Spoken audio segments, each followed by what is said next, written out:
apa video shoot kita mau tinggalnya, mana tahu sambil terus tiba-tiba teriak kan boring lah. Tengok apa yang ada di YouTube. Jika bukan rumah berhantu untuk disewa di Jepun, Kupi Go, ada video Kupi Go yang baru. Sebenarnya saya ini subscriber juga dengan channel Kupi Go, tapi sini penakut.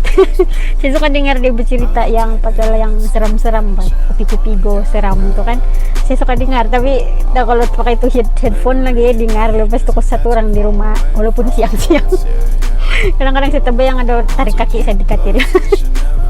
Tapi yang ini kita try tengok lah kan, tengok dia punya jika bukan rumah berhantu untuk disewa di Jepun, langsung kita try tengok. Tidak lah, takut sedikit kalau dalam kereta. Adik lagi.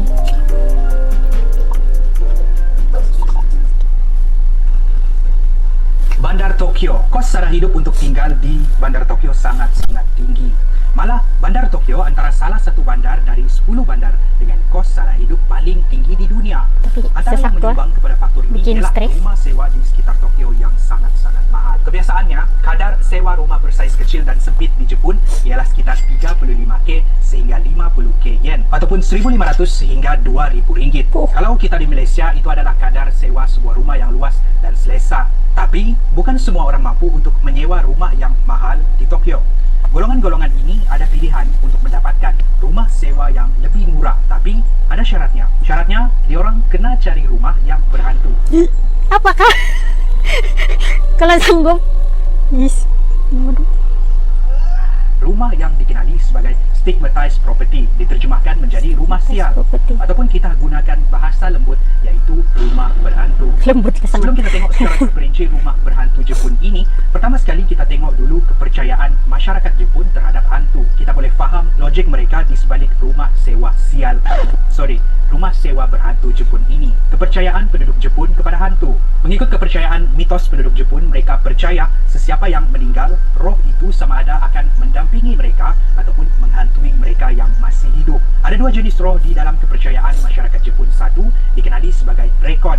Kalau ada seseorang yang meninggal dunia dan ritual pengebumian dijalankan dengan sempurna, maka roh si mati akan pergi dengan selamat ke alam kematian, berjumpa dengan sanak saudara yang telah pun meninggal dunia. Mereka ini kemudian akan menjadi pelindung kepada ahli keluarga yang masih hidup dan akan datang semasa satu perayaan. Perayaan memperingati orang yang sudah meninggal dikenali sebagai perayaan Obon, di mana mereka ini akan dipuja. Tapi ada satu lagi jenis semangat yang berbeza dengan rekon tadi.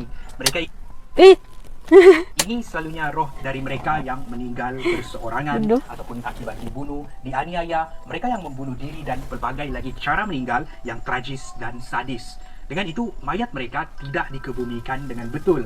Roh-roh ini kemudian boleh merentasi alam kematian pergi ke dunia kita. Mereka akan datang dengan membawa dendam ataupun ketidakpuashatian mengganggu manusia yang masih lagi hidup. Berbalik kepada tajuk utama kita, rumah sewa berhantu. Jika bukan di Jepun, kalau sesebuah rumah pernah berlaku kematian, maka rumah tersebut dianggap sebagai berhantu. Dengan itu, kadar sewa untuk rumah yang macam tu jatuh 1/4 dari harga biasa. Contohnya, kalau harga sewa purata di Jepun ialah Rp1.500, maka 1/4 daripada 1.500 ini ialah 375 sahaja. Kadar jualan juga rendah. Ada rumah hantu yang diberikan diskaun sebanyak 30 sehingga 50% dari harga asal. Dan antara sebab harga sewa ataupun harga jualan jatuh, satu, tiada orang yang mahu tinggal di rumah tu. Jadi daripada dibiarkan kosong, lebih baik tuan rumah memberikan kadar sewa yang murah.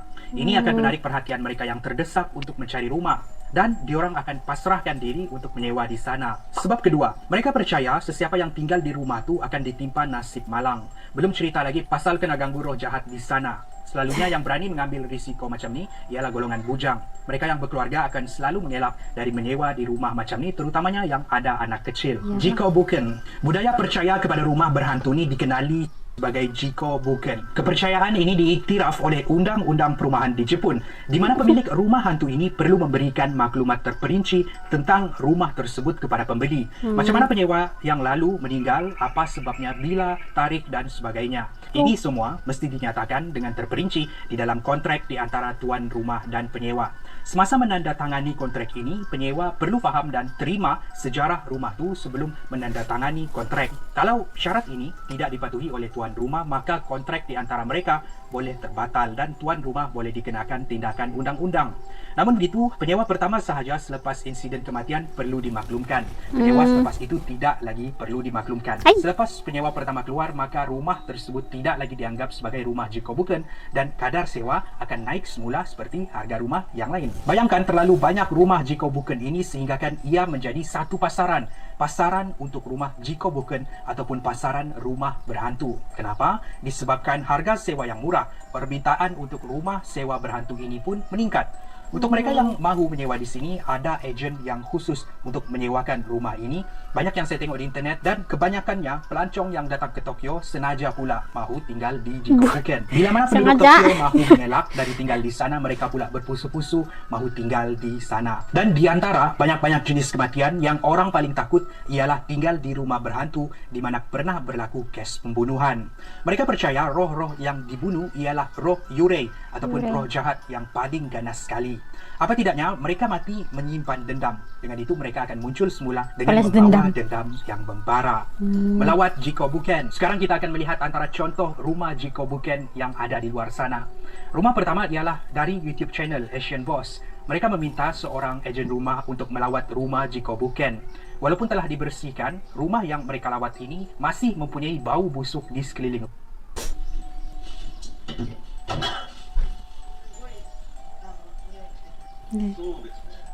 Mau juga orang tinggal di sini. Dan kisah rumah tu melibatkan pemilik rumah asal yang tinggal berseorangan dan mati berseorangan. Bekas lantai di mana mayat dia ditemui masih lagi kelihatan sehingga hari ini.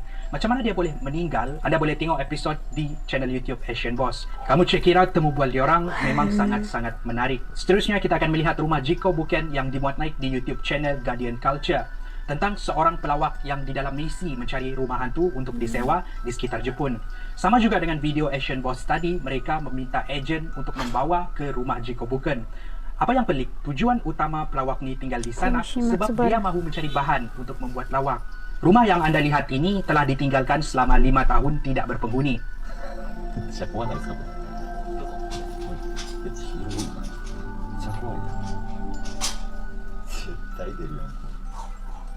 Dibuat lawak penyewa lagi. Rumah ini meninggal berseorangan di sini. Dari rumah tu mereka ke rumah seterusnya yang terletak tidak beberapa jauh dari lokasi asal. Di rumah ni pula pernah tinggal pasangan suami isteri di mana mereka meninggal di sini, membuatkan rumah itu tidak dihuni selama 20 tahun. Kepada mereka yang berminat untuk menonton video penuh Guardian Culture ataupun Asian Boss, saya akan tinggalkan link di description di bawah. Bayangkan, penduduk Jepun mengambil serius rumah-rumah yang mempunyai kisah silam menakutkan dan menyeramkan. Malah nilai rumah-rumah itu pun jatuh mendadak. Kalau di sini macam mana pula? Macam mana penerimaan masyarakat kita tentang rumah-rumah berhantu yang wujud di seluruh Malaysia? Mungkin itu topik untuk episod yang seterusnya. Apa-apapun, itu sahaja perkongsian saya pada hari ini. Sekarang kita tahu budaya rumah hantu di Jepun, budaya Jikobuken. Terima kasih kerana menonton. Itu adalah perkongsian menarik kita pada hari ini tentang budaya di Jepun dan macam mana persepsi mereka terhadap rumah yang pernah berlaku pembunuhan ataupun pernah berlaku insiden-insiden menakutkan. Saya ada satu soalan untuk anda. Pada pendapat anda, macam mana penerimaan anda sendiri tentang rumah yang berhantu di dalam Malaysia? Tinggalkan pendapat anda di ruangan komen di bawah. Akan lebih banyak lagi episod menarik dimuat naik pada setiap hari. Saya jumpa anda di episod yang seterusnya. Kupi-kupi go, menarik setiap hari. Biasa sudah tengok. Dia bilang macam mana pula penerimaan kalau di Malaysia? Bukan di Malaysia sudah ada tuh yang pergi kasih sewa rumah murah-murah. Rupanya ada udang di sebalik batu. Patutlah dia murah, rumah cantik tapi murah, patut murah. Ada sudah orang tinggal pula di situ tuh. Ada sudah orang tinggal di sana. Jadi kira separuh-separuh lah kan. Tapi di Jepun boleh ya. Mungkin oke juga kalau macam yang sekarang kan ada YouTuber yang mengejar yang pasal yang mistik nih kan. Bolehlah ada orang pergi try sana. Kalau mau pergi luar negara, pergi Jepun, terus pergi cari tuh rumah sewa berhantu tuh. Terus orang boleh buat satu kali video. Cap teringin pula saya mau tengok tuh video Asian Boss tau. Tapi tunggu dulu lah. Sejujurnya saya bukan jenis yang, saya orang yang saya rasa bukan senang nampak benda tuh. Saya bukan jenis yang senang nampak benda tuh. Mau rasa pun agak susah. susah saya mau rasa dia punya kehadiran. Sebab macam ada baru-baru ini ada satu pengalaman nih, Pak. Saya, laki saya sama kawan-kawan satu rumah nih lah, kan kawan-kawan laki saya, kami pergi memancing malam. Kami pergi memancing macam tengah malam sudah tuh.